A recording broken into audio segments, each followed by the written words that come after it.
Al-Qaeda's branch in the Arabian Peninsula that is claiming responsibility for the failed Christmas Day attack on a U.S. airliner. President Obama today spoke out about the attempt to blow up the jet, and he warns that the United States will respond aggressively to terrorism and will do all it can to protect travelers. This was a serious reminder of the dangers that we face and the nature of those who threaten our homeland. Had the suspect succeeded in bringing down that plane, it could have killed nearly 300 passengers and crew, innocent civilians preparing to celebrate the holidays with their families and friends.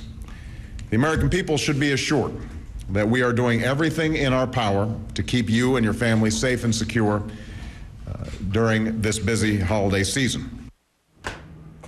Let's bring in our senior political correspondent, Candy Crowley. And Candy, in light of what the president said today, it sounds like it could have been a very, very serious disaster. Is it surprising that he didn't respond in the first 24 hours, kind of get on top of this thing that we were just hearing from him today? It was to me for a couple of reasons. First of all, Suzanne, you know full well that when the president was out selling the stimulus plan or when he was out selling health care, spending so much time outside Washington, they said, well, he's our best salesman. He's our best spokesman. He's his own best. Well, in the same way, first of all, just the office of the presidency, and in particular this president, has a way of reassuring people. He has very good rhetorical skills.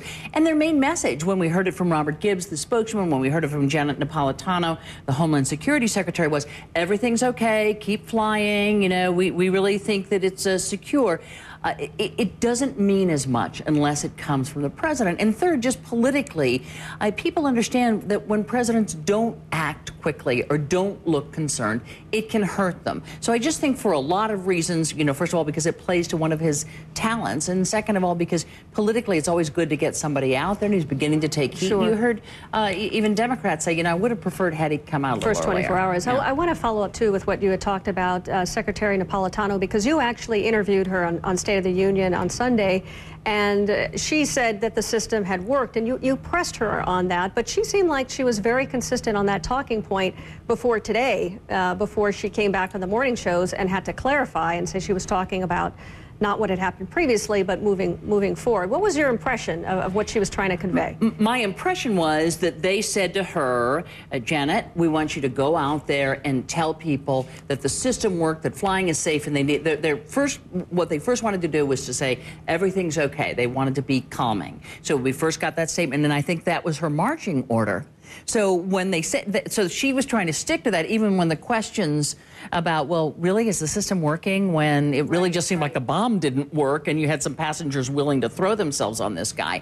And so I don't think that she, if you sat down today, would say, no, of course it didn't work if somebody got on. But in her, zest to say it's all fine, it's all okay, sort of missed the major point. And again, that to me brings you back to the question of why didn't you put the president out there? I want to move fast forward to the midterm elections. We're obviously taking a look at, will come later on, but clearly a lot of people are focused on jobs and their own well-being. How much is terrorism an important issue to folks, or is that something that, isn't so serious right now? I think what we see in the polling, anytime there's a terrorist incident and when there has been a long period without a terrorist incident, what happens is people naming it as their main priority goes down.